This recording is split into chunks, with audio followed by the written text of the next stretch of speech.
Yeah, I think one thing that you just triggered for me, Jonathan, is that, you've got that who am I being, and it's like, who am I being currently, and in that being, who do I want to become, right? So what we're doing right now, we're being who we are in the present moment, and all of it's being driven by who we want to become in the future. So that's the teleological end. We're always driving that way. So I think a defining question for me in the internet lifestyle is, who do I want to what is my lifestyle, and who do I want to be fitting in with? And this is like a kid in the sandbox question on the playground. Who do I want to be friends with?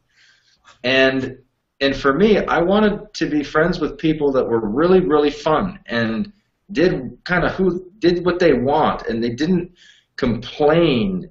But I wanted to be around people that were fun and growing, exciting, avant-garde, in the front, not the back. And so many people, I think, in who they're being, is like, I hope mom and dad are okay with what I'm becoming. They're thinking about their friends, such and such said something about that, or my uncle or my pastor wrote me kind of an awkward email about going for my dreams, and and they're worried about all these people they actually don't want to become. They're actually trying to move away from, but they're holding on because their identity's bound up back there. Now, the best news is you can still grow forward all you want, and you'll be a better asset to your friends. So it's not like you ditch them. You maybe love them from a little more distance. It's just a little more distance, but the love actually intensifies. But now you can bring game into their life that can actually change their life. It's not going to change anything. They're going to be exactly who they are because that's who they are. But anyway, so this is just, all this stuff is just better asset, man. That's a tough one too. That is so hard to really take in, because there's a self-sabotaging part of all of us. There's almost this drive. It's inherent in every human being. There's some drive to self-sabotage in some way. We've got some limitation of how big we think we can go, and we actually don't want to challenge it, because what if we fail, and what if we prove we can't do it, and what if we do this, and what if we do that? There's some self-sabotaging mechanism to all of us, and one of those things, Mark, that you just triggered is really leaving people behind. It's who are you going to leave behind if you really step into your own greatness? If you really step into this next level of your life, who are you going to leave behind? And there's this instant guilt of but I owe my friends, they were there for me when, I was at my worst, or this or that, and that's all true. And I know I've felt this, I still battle with this. I literally still battle. I know. Should I battle more than I do. What better friend should I have been calling? Should I do this? Should I do that? But what Mark just said, you'll be a better asset. And honestly, what good are you anyway if you stay behind?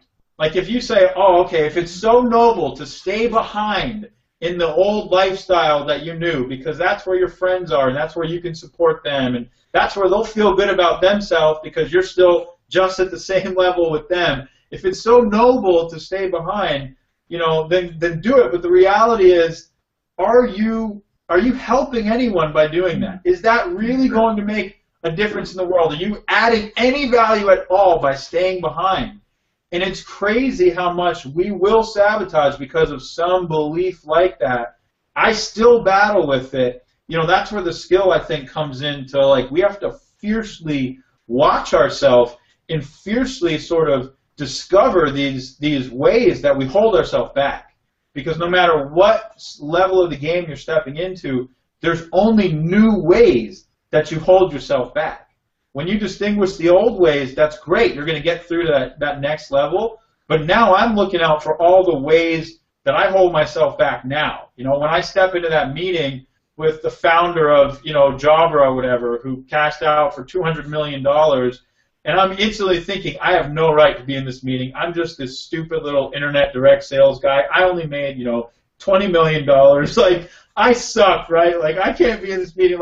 Those are the new ways that I have to distinguish that I hold myself back, and it takes more technology than ever internally to fight through that and say, no, wait a minute, we actually have value to offer this person. There's more value that we're creating in the world. There's bigger things that we can do that they may not even know yet, because the power of our model is the people, and people drive this. And it's like you're always fighting through your own self-sabotaging stuff. If that's, I don't know if that's helpful at all, but it's the freaking truth.